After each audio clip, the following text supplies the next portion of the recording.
माननीय श्री रामनाथ कोविंद जी,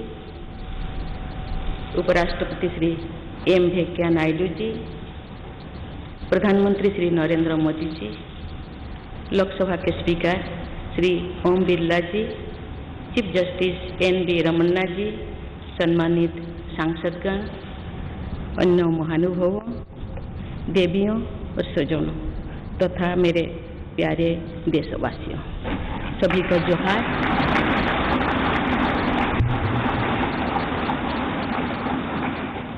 भारत के सर्वोच्च संवैधानिक पद पर निर्वाचित करने के लिए मैं सभी सांसदों और सभी विधानसभा सदस्यों का हार्दिक आभार व्यक्त करती हूँ।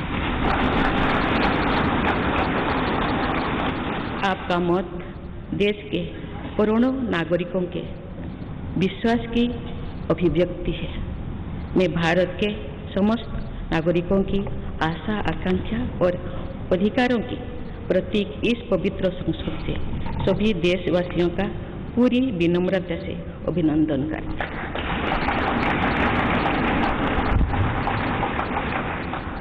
आपकी आत्मीयता, आपका विश्वास और आपका सहयोग मेरे लिए इस नए दायित्व का निभाने में मेरी बहुत बड़ी ताकत रही। मुझे राष्ट्रपति के रूप में देश ने एक ऐसे महत्वपूर्ण कालखंड में चुना है जब हम अपनी आज़ादी का अमृत महोत्सव मना रहे हैं।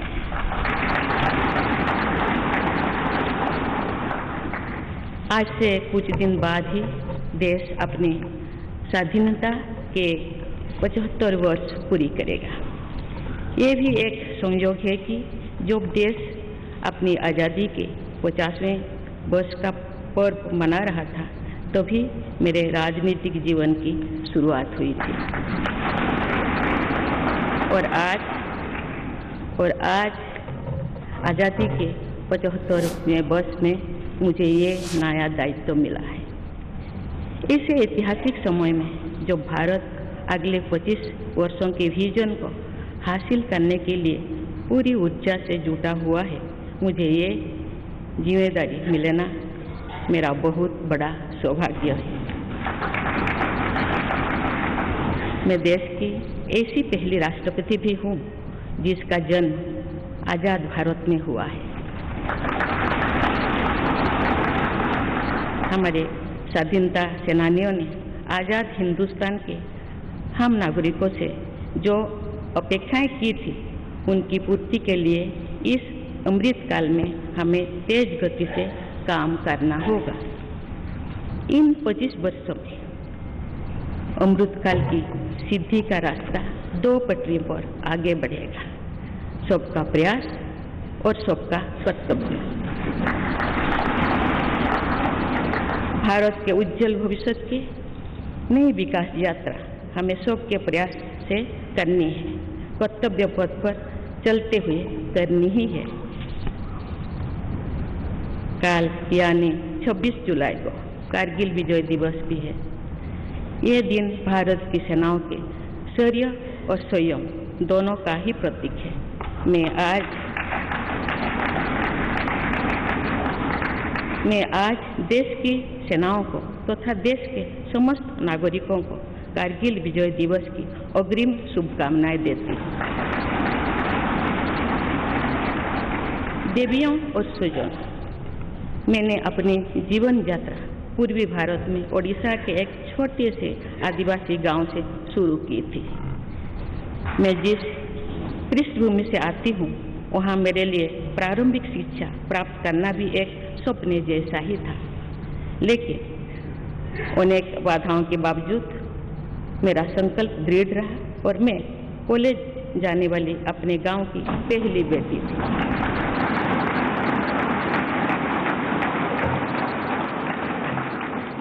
मैं जनजातीय समाज से हूँ और वार्ड काउंसिलर से लेकर भारत की राष्ट्रपति बनने तक का अवसर मुझे मिला है। ये लोकतंत्र की जननी भारतवर्ष की महानता है। ये हमारे लोकतंत्र की ही शक्ति है कि उसमें एक गरीब घर के पैदा होने बेटी दूर सुदूर आदिवासी क्षेत्र में पैदा हुई बेटी भारत के सर्वोच्च संवैधानिक पद तक पहुंच सकती है। राष्ट्रपति के पद पहुंचना मेरी व्यक्तिगत उपलब्धि नहीं है, ये भारत की प्रत्येक गरीब की उपलब्धि है। मेरा निर्वाचन इस बात का सबूत है कि भारत में गरीब सपने भी देख सकता है और उन्हें पूरा भी कर सकता है।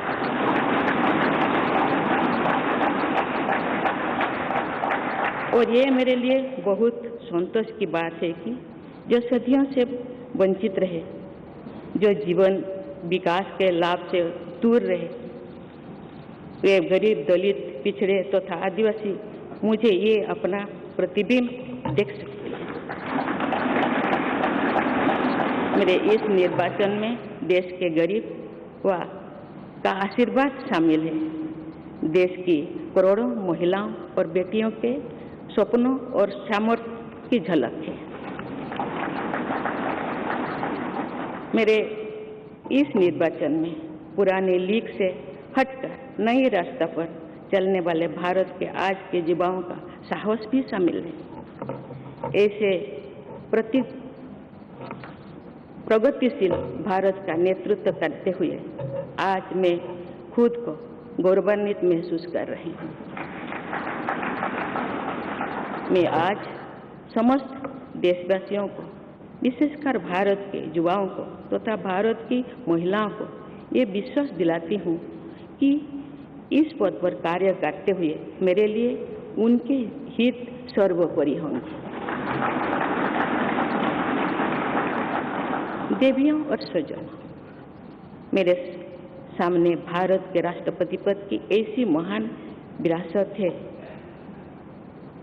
जिसने विश्व में भारतीय लोकतंत्र की प्रतिष्ठा का निरंतर मजबूत किया है। देश के प्रथम राष्ट्रपति डॉक्टर राजेंद्र प्रसाद से लेकर श्री रामनाथ कोविंद जी तक अनेक विभूतियों ने इस पद को सुशोभित किया है।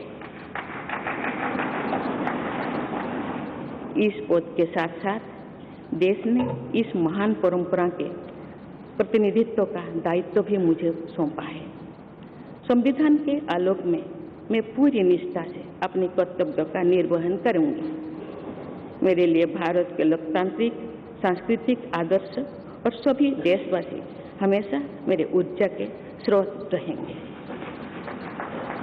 देवियों और स्वजनों, हमारे संवैधानिक संग्राम में, स्वाधीनता संग्राम में एक राष्ट्र के तौर पर भारत की नई यात्रा की रूपरेखा तैयार की है।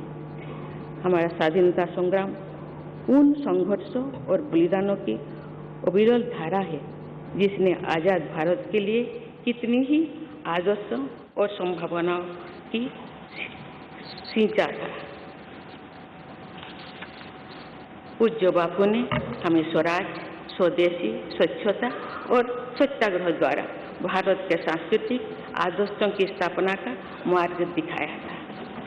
नेताजी सुभाष चंद्र बोस, नेहरू जी, सरदार पटेल, बाबा साहेब अम्बेडकर, भगत सिंह, सुखदेव, राजगुरु, चंद्रशेखर आजाद जैसे अनगिनत स्वाधीनता सेनानियों ने हमें राष्ट्र के स्वाभिमान को सर्वोपरि रखने की शिक्षा दी थी।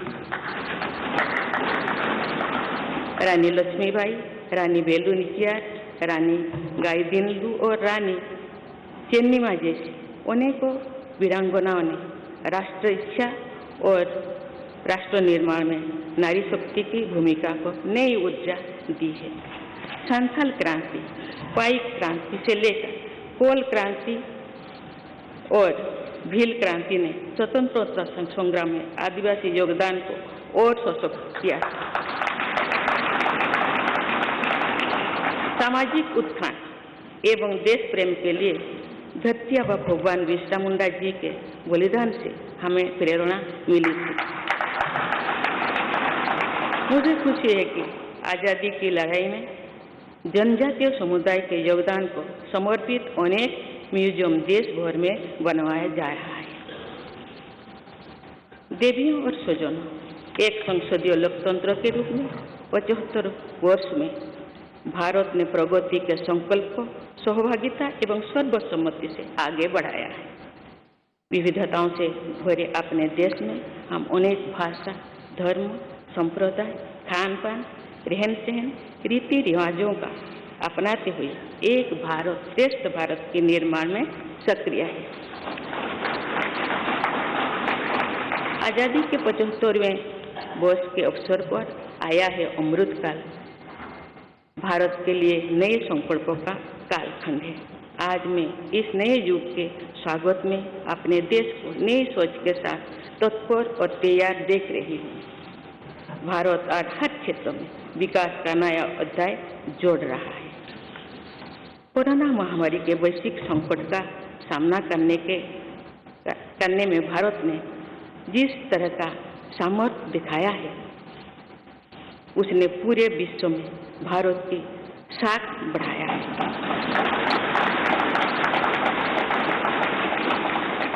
हम हिंदुस्तानियों ने अपने प्रयासों से न सिर्फ इस वैश्विक चुनौती का सामना किया, बल्कि दुनिया के सामने नए मापदंड भी स्थापित किए।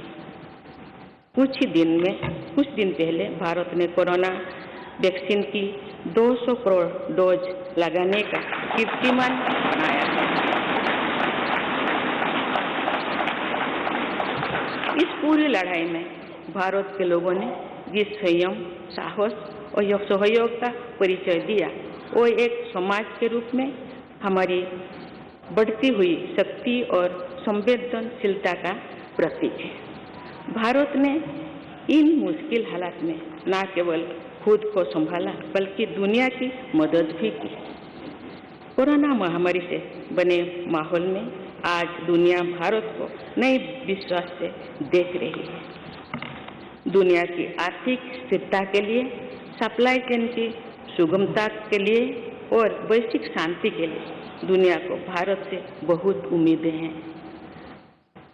आगामी महीनों में भारत अपनी अध्यक्षता में G20 ग्रुप की मेजबानी भी करने जा रही है। इसमें दुनिया के 20 बड़े देश भारत की अध्यक्षता में वैश्विक विषयों पर मंथन करेंगे। मुझे विश्वास है भारत में होने वाले इस मंथन से जो निष्कर्ष और नीतियां निर्धारित होंगे, उनसे आने वाले दशकों की दिशा तय होगी। देवियों और स्वजनों, दशकों पहले मुझे रायरंगपुर में श्री अरबिंदो इंटीग्रल स्कूल में शिक्षक के रूप में कार्य करने का अवसर मिला था। कुछ ही दिनों के बाद श्री अरबिंदो जी की 150वीं जन्म जयंती मनाई जाएगी। शिक्षा के बारे में श्री अरबिंदो के विचारों ने मुझे निरंतर प्रेरित किया है। जन प्रतिनिधि के रूप में विभिन्न पदों पर कार्य करते हुए और फिर राज्यपाल के रूप में भी मेरा शिक्षण संस्थानों के साथ सक्रिय जुड़ाव रहा है। मैंने देश के युवाओं के उत्साह और आत्मबल को करीब से देखा है। हम सभी के श्रद्धेय अटल जी कहा करते थे कि देश के युवा जब आगे बढ़ते हैं तो वे सिर्फ अपने ही भाग्य नहीं बनाते, बल्कि देश का भी भाग्य बनाते हैं।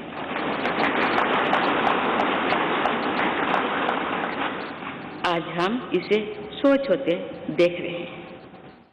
वोकल फॉर लोकल से लेकर डिजिटल इंडिया तक हर क्षेत्र में आगे बढ़ रहा आज का भारत विश्व के साथ कदम से कदम मिलाकर औद्योगिक क्रांति 4.0 के लिए पूरी तरह भारत तैयार है। रिकॉर्ड संख्या में बन रहे स्टार्टअप्स में, नए नए इनोवेशंस में, दूर सुदूर क्षेत्रों में डिजिटल टेक्नोलॉजी की स्वीकार्यता में भारत के युवाओं की बड़ी भूमिका है। बीते वर्षों में भारत ने जिस तरह महिला सशक्तिकरण के लिए निर्णय लिए, नीतियां बनाई गई है, इससे भी देश में एक नई शक्ति का संचार हुआ है। मैं चाहती हूँ कि हमारी सभी बहनें व बेटियां अधिक से अधिक सशक्त हो तथा वे देश के हर क्षेत्र में अपना योगदान बढ़ाते रहें।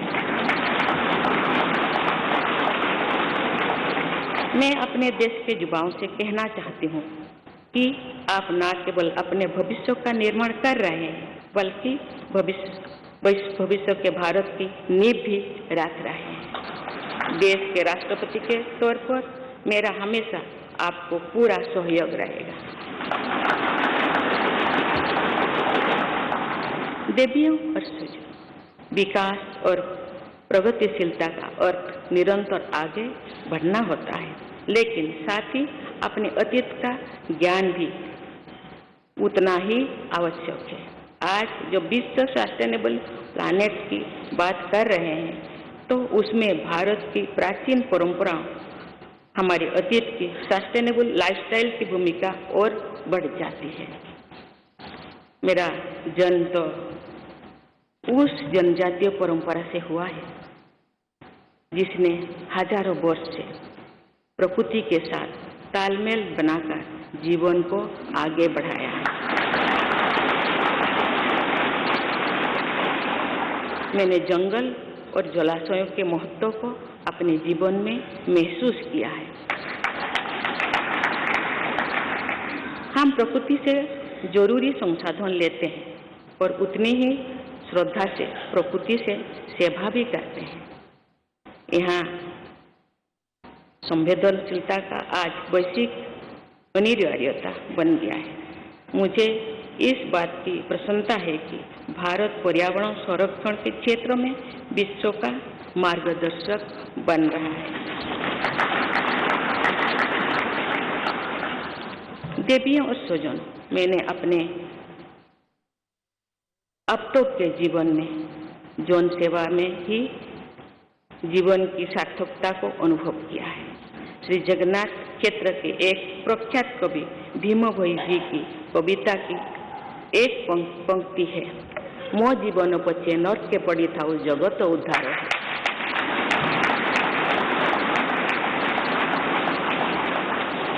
अर्थात अपने जीवन के हित और हित से बड़ा जगत कल्याण के लिए कार्य करना होता है। जगत कल्याण की इसी भावना के साथ मैं आप सबके विश्वास पर खरा उतरने के लिए पूरी निष्ठा व लगन से काम करने के लिए सदैव तत्पर रहूंगी। आइए हम सभी एकजुट होकर समर्पित भाव से कर्तव्य पथ पर आगे बढ़े तथा वैभवशाली व आत्मनिर्भर भारत का निर्माण करें। धन्यवाद। जय हिंद, जय।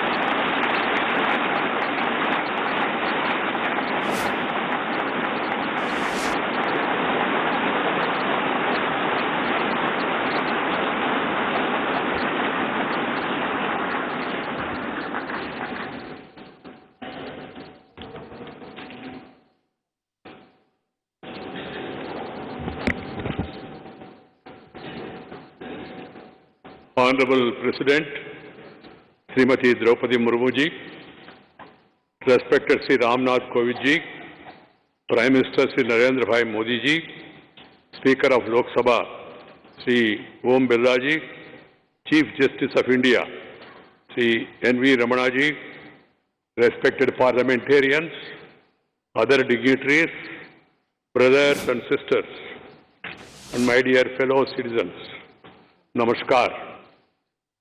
Madam President, you have just addressed the members of the Parliament. I wish to read a few paragraphs from the English version of the address, and the rest may be considered as read in view of the time constraint. I express my heartfelt gratitude to all members of Parliament and legislative assemblies for electing me to the highest constitutional post of India. Brothers and sisters, we have to work at a fast pace in this Amrit Kal to fulfill the expectations of our freedom fighters from the citizens of independent India. In these 25 years, the path to attain the goals of Amrit Kal will proceed on two tracks.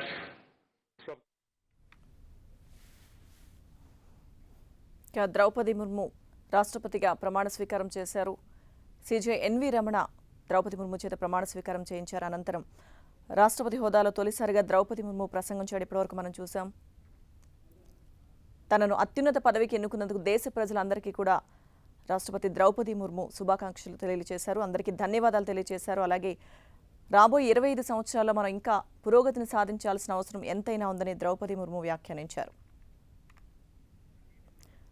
దేశ చరిత్రలో తొలిసారిగా ఒక గిరిజన మహిళ అత్యున్నతమైన రాష్ట్రపతి పదవిని అలంకరించడం ముమ్మాటికి చారిత్రాత్మకమే. అయితే భారత ప్రజాస్వామ్యం ఎంత పటిష్టమైనదో పారదర్శకమైనదో ముర్ము రాష్ట్రపతి పీఠం అధిరోహించడం ద్వారా రుజువైంది. ఇక ముర్ము విజయం దేశంలో వెనుకబడిన ప్రజల విజయం, సాధికారత కోసం దశాబ్దాలుగా పోరాడుతున్న మహిళల విజయం. రాష్ట్రపతి పదవి బాధ్యతలు స్వీకరించారు ముర్ము. అయితే ముర్ము బాగా వెనుకబడిన ప్రాంతంలో ఒక స్కూల్ టీచర్గా తన జీవితాన్ని ప్రారంభించారు. ఆమె స్వయం కృషితో విద్యా ఉద్యోగ రంగాల్లో అంచెలంచెలుగా ఎదిగారు. ముర్ము ప్రతిభను గుర్తించిన గూడెం ప్రజలు ఆమెను ఎమ్మెల్యేగా ఎన్నుకున్నారు. मैं द्रौपदी मुर्मू ईश्वर की शपथ लेता हूँ कि मैं श्रद्धापूर्वक भारत के राष्ट्रपति के पद का कार्यपालन करूँगी सदा अपनी पूरी योग्यता से संविधान और विधि का परिरक्षण, संरक्षण और प्रतिरक्षण करूंगी और मैं भारत की जनता की सेवा और कल्याण में निरत रहूंगी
గిరిజన సమస్యలపై ముర్ముకున్న అవగాహన అపూర్వం. రాజకీయాల్లో కూడా ముర్ము తన స్థానాన్ని సుస్థిరం చేసుకున్నారు.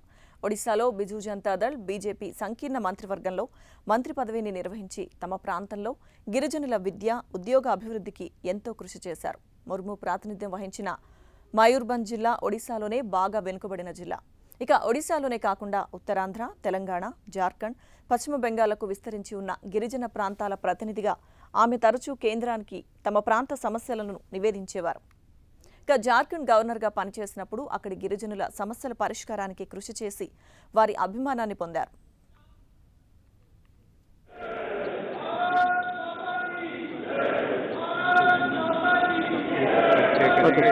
नमस्ते करेंगे।